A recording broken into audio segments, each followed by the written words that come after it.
Okay, let's go to the next point. Is now, what are the types of data that you can collect? There are two types of data that you can collect.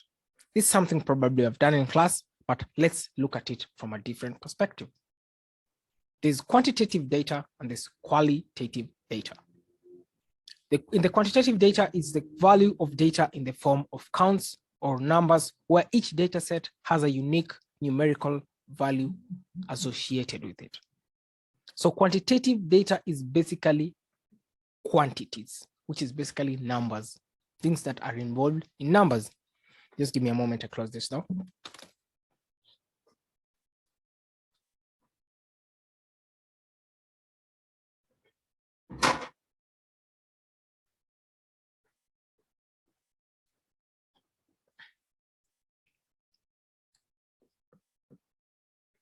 Okay. The quantitative data is the data that is in quantity form, is in number form. Okay. Then there's qualitative data, which is a descriptive and conceptual finding collected through questionnaires, interviews, or observations, which can be in any, mostly in word form. And let's look further into quantitative data. So quantitative data can be in two forms. It can be in many forms, but there are two very unique and mostly used forms, which is discrete and continuous. Discrete and continuous. In discrete data, this is data that has a specific countable value, a specific countable value. For example, shoe size. Size 5, it says a size 5 or size 6 or size 7 or size 8, etc. The number of people in a certain class. There can either be 5 people, 7 people, 100 people, 50 people, etc., etc. This is the discrete type of data, which is countable. Then there is the continuous one. The continuous one is the ones that can take any point of value. They're not specifically countable. For example, weight. You can be 50.2 kilos, 50.3 kilos. There are uncountable number of units between two discrete numbers. Between 50 and 60, you can either be 50.1 kilos, 50.3 kilos, 50.7 kilos, 50.9 kilos. So weight is a continuous quantitative data. So basically, if it's countable, if it's the number of people in a room, if there are number of people in a hospital, this is discrete. If it deals with something like hate, if you're talking about the hate of the people in us, the hate of that specific person, it can be 137.5 meters or centimeters, or if you're checking it in meters, it can be 1.5 meters. It cannot be specific. It cannot be just the specific numbers. These are 1 meter or 2 meters or 3 meters. It can be 1 point something, 2 point something, 3 point something. So that is the types of quantitative data points, which are basically discrete or continuous. When you go to the qualitative data points, there are also two distinct types, which is the ordinal type and the nominal type. Ordinal and nominal. By ordinal, we mean has a specific order, while nominal means no specific order. For example, what is your name? I am Nganga. That is data about me, but that is nominal data since it has no specific order. What phone type do you use? iPhone, Samsung, Oppo, Techno, etc. That is a nominal data point. When we go to ordinal, it has a specific order. So in the options that you have, there's a specific order to it. For example, on a scale of 1 to 5, 1 being very happy, 5 being very sad. How happy are you with your life right now? So it's either you're very happy, or you're moderate, or you're sad, or you're very sad. There's a specific order to this type of qualitative data, the ordinal one. Or grades in school. It's either you have an A, a B, or C, a D, or an E. There's a specific order between A and B, C and D, and E. There's a specific order to this type of data. However, it's not numerical, so it's not quantitative. But it has a specific order to it. It's not like, which county do you live in? Mombasa. That is nominal. Where, that is nominal. Where do you, on a scale of 1 to 5, how happy are you with where you live? Or Mombasa is very risky. How much, or how do you agree with this statement from 1 to 5? 1 being very greatly agree or strongly agree, and 5 being strongly disagree.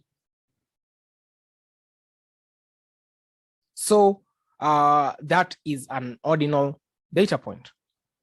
For example, these types of data are usually used together.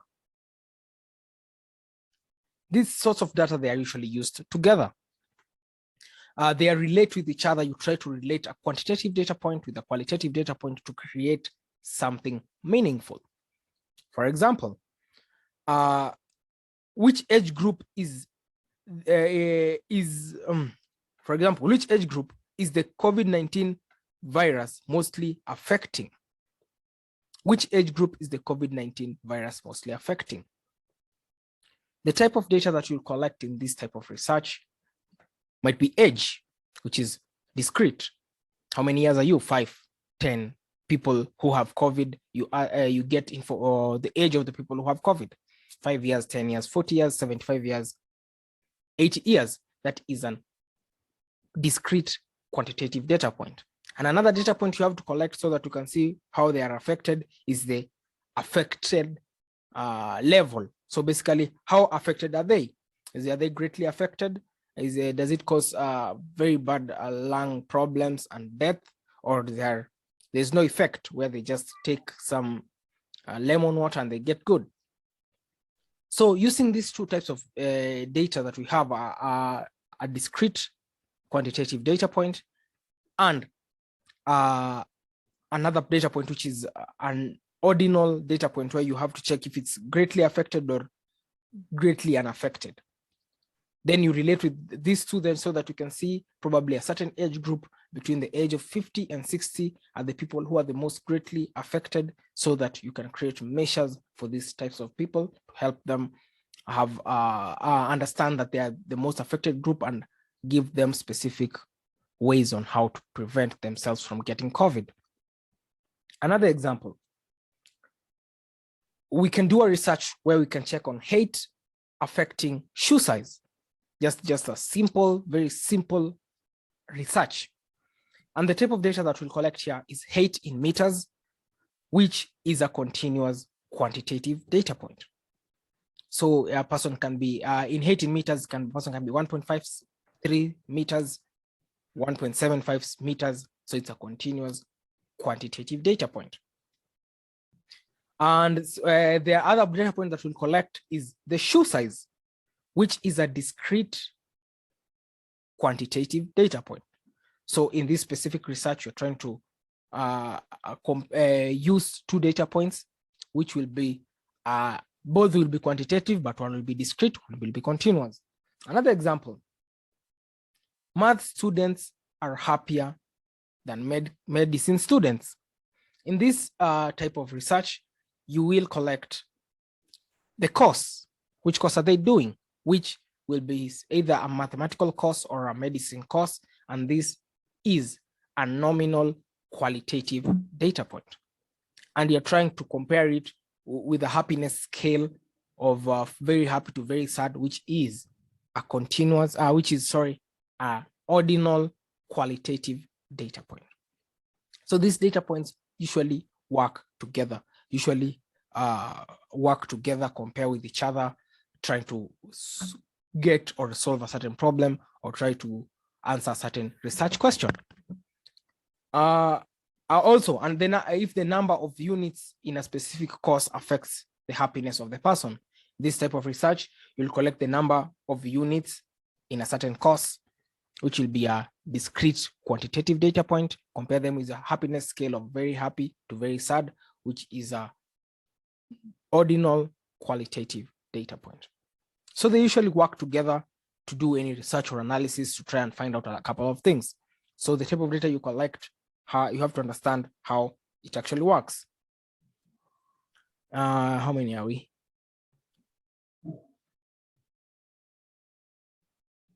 Okay, 6 students.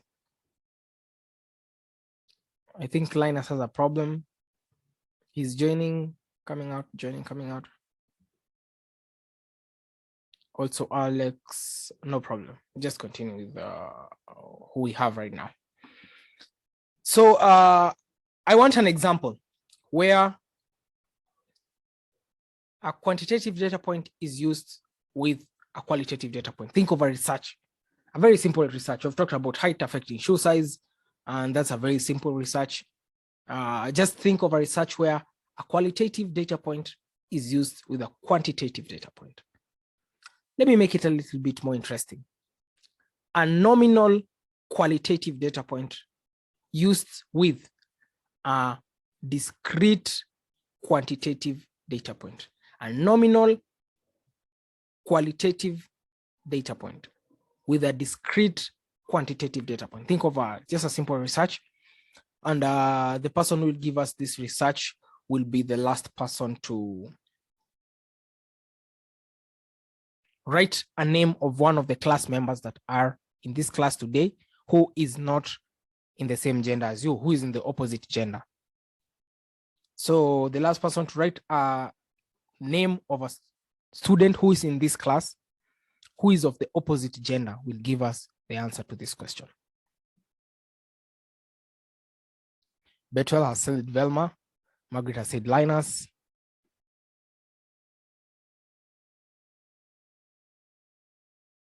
Peter said Velma.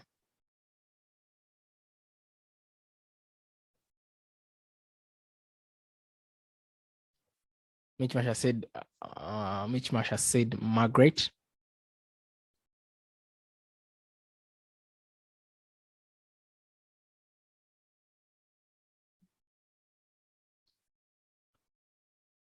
So Velma and Emmanuel, one of you has to give us an answer.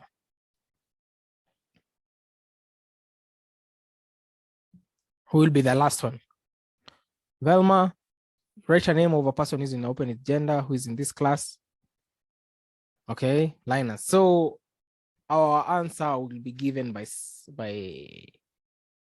Emmanuel. Emmanuel, how are you?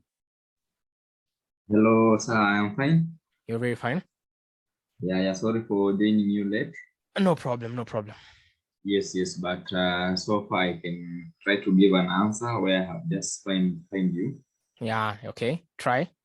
Yes. Now, for a scenario, because I found you talking about the types of data, and now an example of quantitative data is like an AGP for some students who want maybe to enroll to a given university. Then when it comes to qualitative, nominal, it can be now the course of student that wants to pursue. Perfect. You've given us a very good example of the type of the you have said the what of the student? The AGP. Okay. But it is continuous. Yeah, it's continuous. I wanted a discrete one. Maybe discrete. we can talk about their age. Perfect. But now my question, thank you very much for your answer. But my question was, think of a research which uses a discrete data point, a discrete quantitative, and a nominal quantitative together to answer a certain question. I give an example of height affecting shoe size, which used a continuous quantitative and a discrete quantitative in height in meters and shoe size in the shoe size, which is discrete. So that's a research that uses those two. So you think of a research where just a simple research where you can use discrete quantitative and nominal qualitative. You can also actually just use the data types that you have mentioned, but think of a research that can use those two as a means of answering a certain question.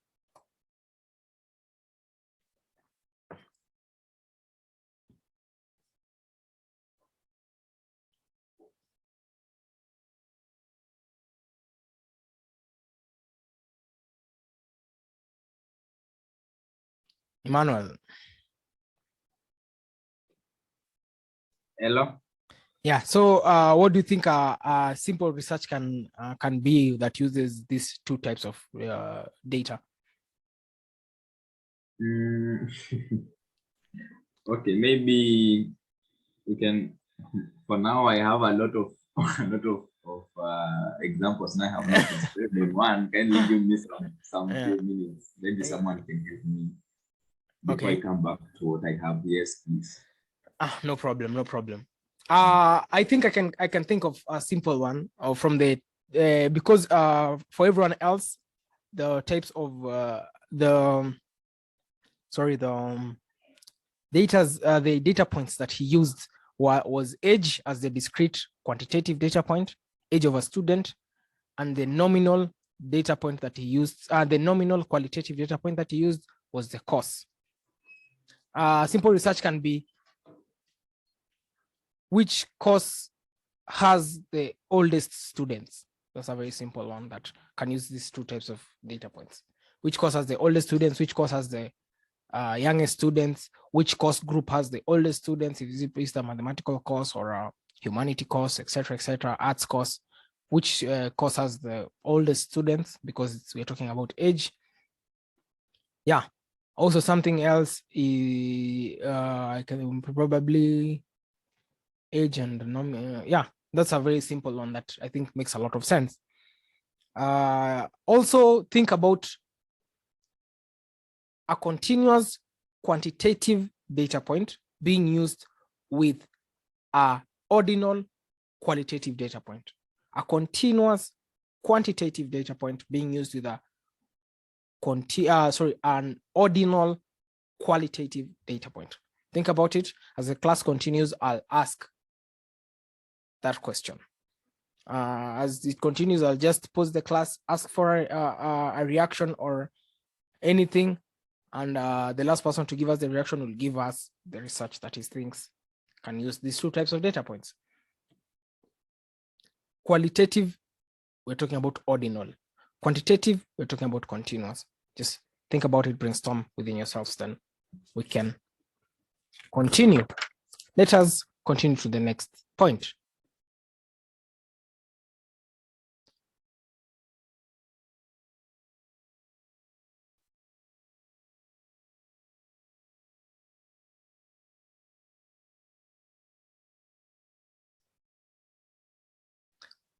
Yes, perfect.